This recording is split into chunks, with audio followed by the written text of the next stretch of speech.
Bienvenue dans cette nouvelle émission, c'est François.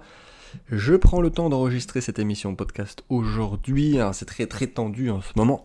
Voilà, on vient d'avoir l'arrivée de notre deuxième bébé il y a quelques jours. Le lancement aussi de la levée de fonds pour ma startup en novembre-décembre, c'est très bientôt. On travaille énormément dessus.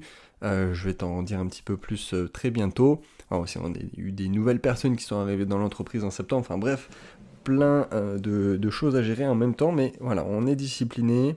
On enregistre cette émission ensemble et justement on va faire une FAQ aujourd'hui, ce qui est très bien pour moi parce que ça me permet de ne pas préparer de contenu pour cette émission et de répondre directement aux questions de la communauté. Donc on avait fait une FAQ au mois de mai, justement après le déconfinement, qui avait été énormément apprécié. Donc voilà, une nouvelle FAQ spéciale fin d'année, la Q4 2020. On va parler plein de choses différentes, argent, investissement, état d'esprit, entrepreneuriat. On va essayer d'alterner une question technique et une question plus personnelle. Il y a 9 questions que j'ai sélectionnées. J'avais fait un petit sondage sur Instagram, donc si tu veux aussi communiquer et me poser toutes tes questions, je fais souvent des sondages sur Instagram. Et on va y répondre ensemble sans plus attendre. Alors, première question, quelles sont tes plus grosses dépenses ? Question très intéressante qu'on me pose très souvent, donc là c'est en l'occurrence David qui a posé la question, et on va y répondre d'un point de vue vraiment personnel, parce que c'est pas très intéressant de te parler de comment je réinjecte mon argent, parce qu'on va dire que 80% de mes revenus sont réinjectés soit en investissement, soit au sein de mes entreprises. Donc je pense que c'est pas ça que les gens attendent quand ils me posent la question. C'est plutôt mes vraies dépenses, mon budget perso, privé, pour me faire plaisir. Donc déjà on va mettre aussi le budget voyage de côté, parce qu'en 2020 c'était quand même assez particulier. Et allez, je vais en donner mes 3 plus grosses dépenses. Sachant aussi que je dépense au final très peu d'un point de vue matériel, de par mon style de vie et aussi purement moralement, philosophiquement. Et donc, première dépense, on va dire que c'est nourriture. Voilà, on va dire restaurant, gastronomie, je suis un grand fan. Et si on regarde vraiment mes dépenses, je pense que c'est le budget numéro 1 en termes de dépenses. Mais ça me fait à la fois énormément de plaisir et c'est quelque chose sur lequel je ne compte pas.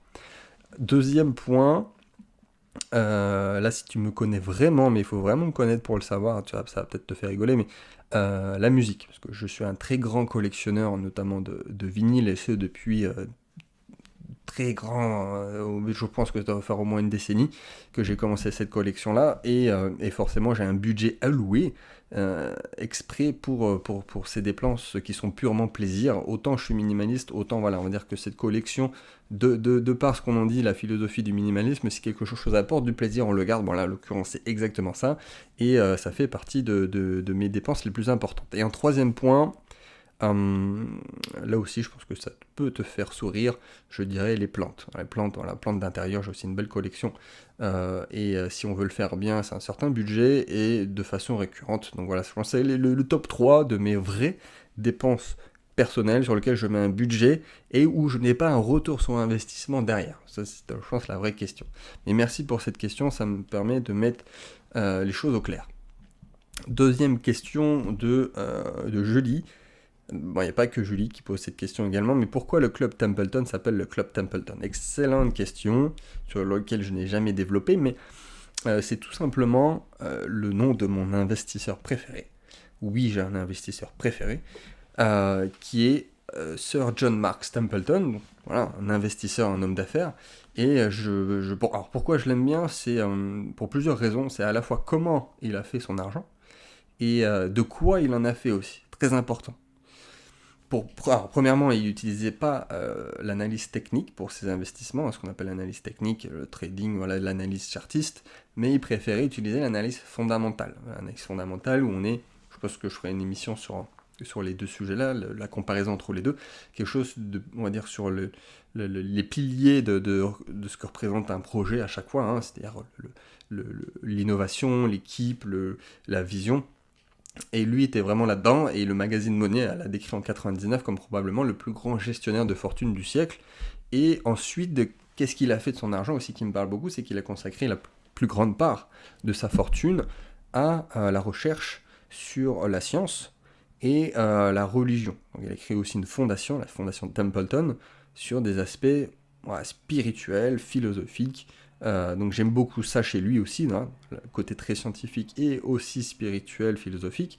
Et en plus de cela, il avait une vraie discipline de vie sur lequel je me reconnais, voilà, complètement désintéressé par un mode de vie consumériste. Et il conduisait lui-même sa propre voiture, ce qui ne se faisait pas, on va dire, à son échelle de revenus.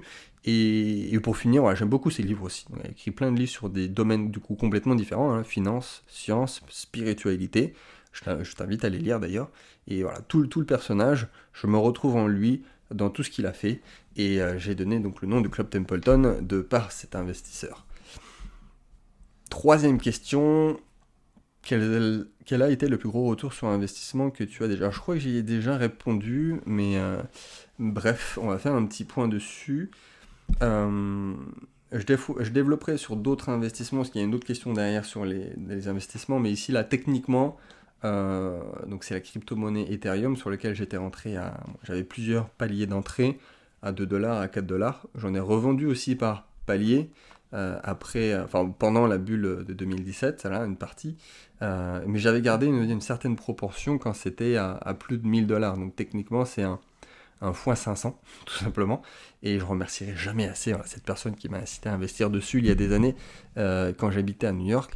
Un gars qui était dans la tech et à qui je faisais confiance, qui m'a apporté beaucoup, qui était en quelque sorte mon mentor dans le milieu des startups.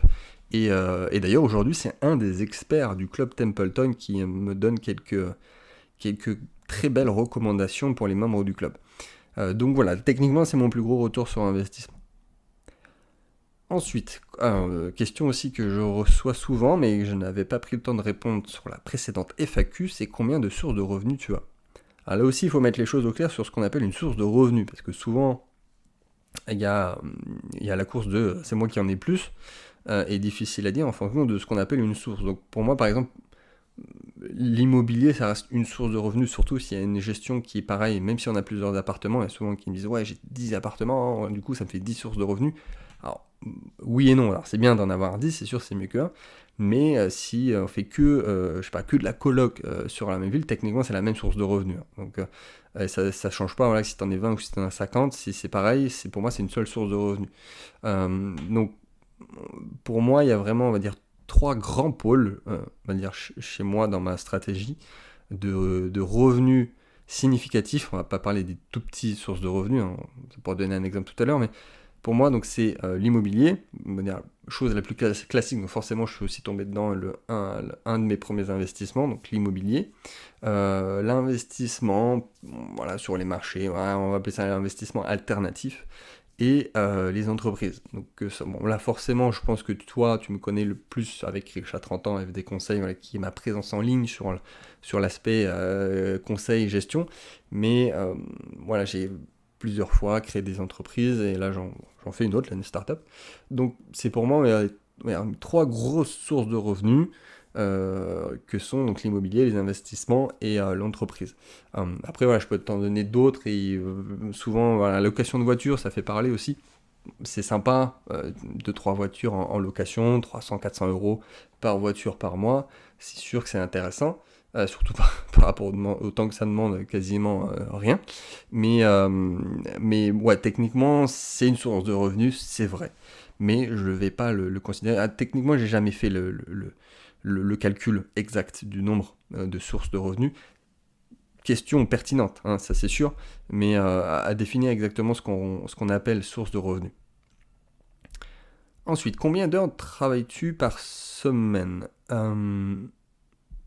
Alors, le calcul est assez simple aujourd'hui, parce que je travaille, on va dire, entre 4 et 5 heures max par jour. Donc ça nous fait des semaines de entre 20 et 25 heures par semaine. J'ai eu plusieurs phases dans mon évolution, dans ma carrière, si je peux dire. Et au début, forcément, on travaille beaucoup, puis après, on fantasme sur la semaine de 4 heures, et puis après, mon objectif, c'était de travailler juste l'après-midi avant d'avoir des enfants, justement pour profiter et de pouvoir gagner au début autant, voire plus, mais en travaillant 2 fois moins. Donc c'est voilà, il y a plusieurs phases forcément. Et après, ça dépend aussi de ce qu'on appelle exactement le travail. Il y a des choses qui peuvent être considérées comme du travail, alors que pas vraiment. Mais on va dire qu'en charge de travail, où je focus, où je prends du temps pour travailler, c'est 4-5 heures par jour. Je ne travaille jamais le week-end, pas le matin non plus, donc ça nous fait des semaines à 20-25 heures. Et bon, quelques messages, voilà, des réponses urgentes, ça peut arriver des fois hein, le week-end, on va dire sur mon smartphone quand c'est nécessaire, mais c'est pas grand-chose. Question suivante. Voilà, le top de tes investissements les plus loufoques. D'où le titre de ce podcast. On ne pouvait pas mettre toutes les questions en intitulé. Ouais, c'est une bonne question. Donc on va focus forcément sur les investissements alternatifs, voire très alternatifs. Et le premier, on va dire, où là j'ai peut-être le plus d'investissement, le plus de budget, c'est sur les chevaux. Les chevaux notamment du jumping. Et ce qui est très intéressant, parce que le retour sur investissement peut être assez gigantesque, parce qu'on est plus sur du feeling et un marché où il n'y a que des gens qui ont énormément d'argent, donc au final c'est assez liquide.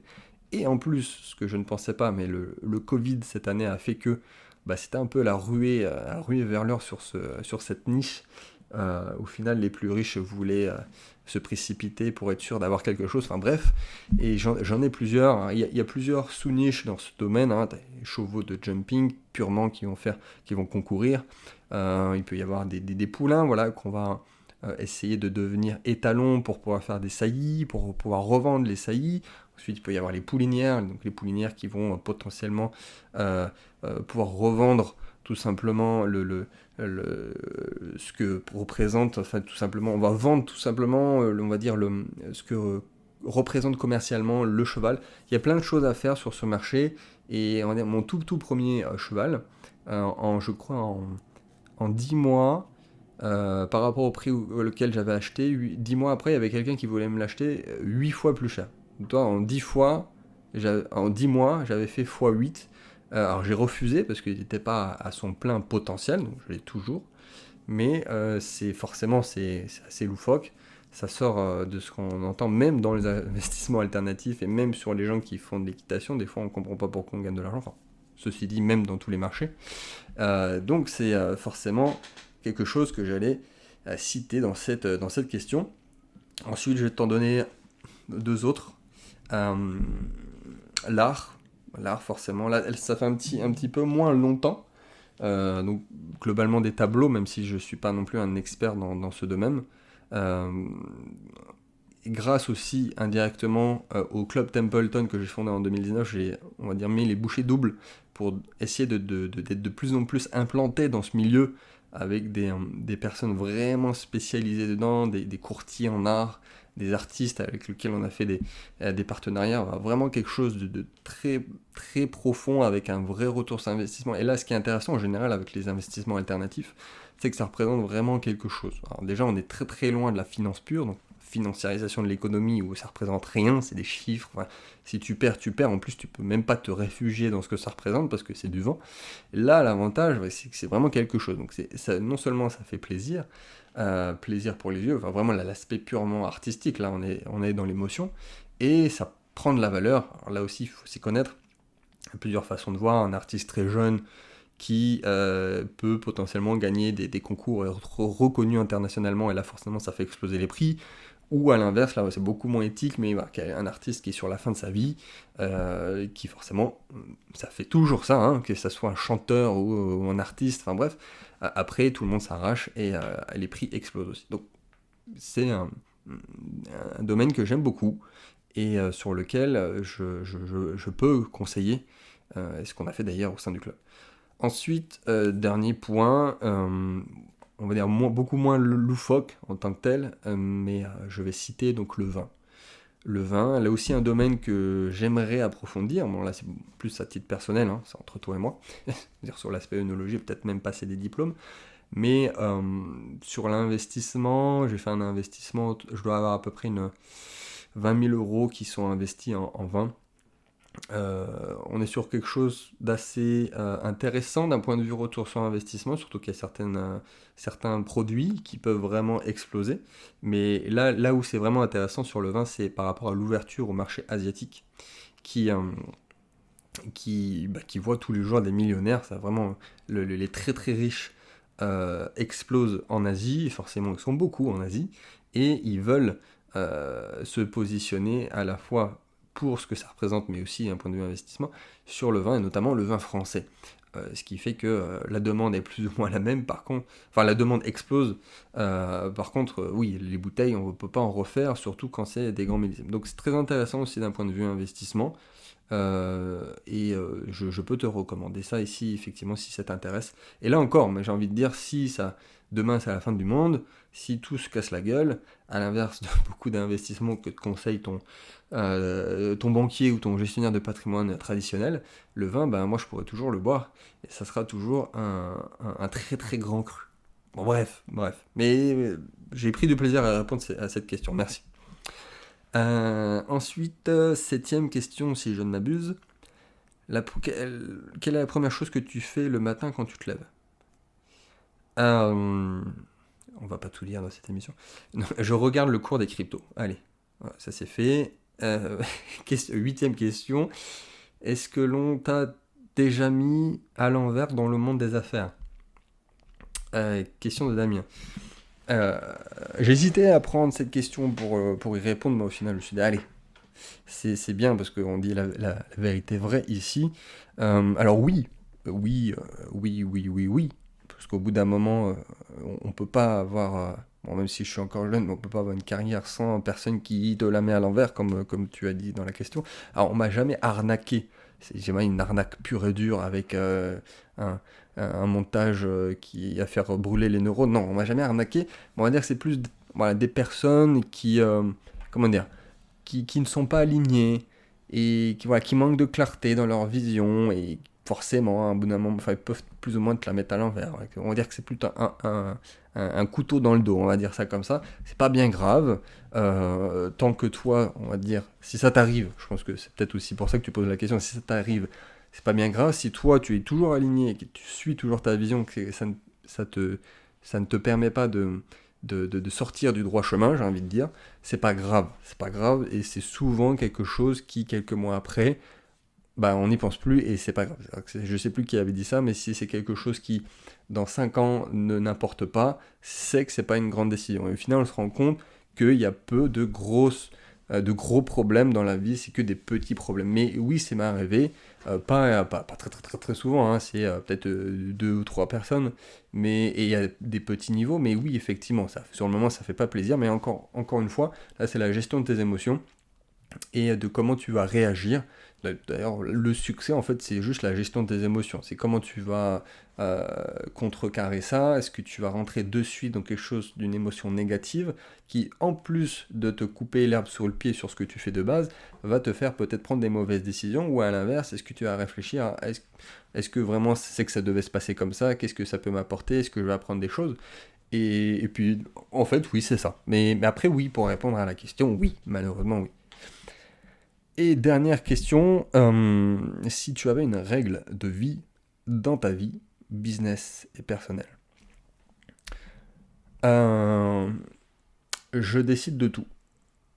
Je décide de mon état d'esprit et je décide donc de tout ce qui se passe dans ma vie. Ouais, et là, pour le coup, c'est vraiment à la fois dans le business et perso. Il y a quelque chose qui t'arrive en perso, c'est que tu l'as décidé. Si personnellement tu es dans la situation que tu es, qu'elle soit bien ou pas bien, c'est indirectement que tu l'as décidé, même si c'est inconscient, et des fois ça peut être conscient. Et en business, c'est exactement la même chose, hein. C'est les actions que tu mets en place, tu les décides. Si tu es bloqué à un certain niveau, c'est qu'il y a quelque chose qui ne va pas, mais tu le décides. Je décide de tout, et je décide de mon état d'esprit. Dans tous les cas, c'est beaucoup plus facile d'avancer et de grandir ainsi que si on réfléchit dans l'autre sens, c'est-à-dire on rejette la faute sur tout le monde. Et là, c'est mal barré. C'est très, très mal barré même. Mais excellente question. En tout cas, merci beaucoup pour toutes ces questions. J'espère que tu as pris de plaisir à écouter ces 20 minutes de FAQ. Voilà, si tu as des questions personnelles ou professionnelles que tu veux me poser directement, bon, n'hésite pas sur Instagram ou ici en commentaire. J'y répondrai, vraiment. J'y répondrai dans les prochaines FAQ, j'espère. Voilà, pour finir sur un appel à l'action, tu peux très très bientôt avoir des informations sur le lancement de ma startup. Tu pourras investir, devenir actionnaire.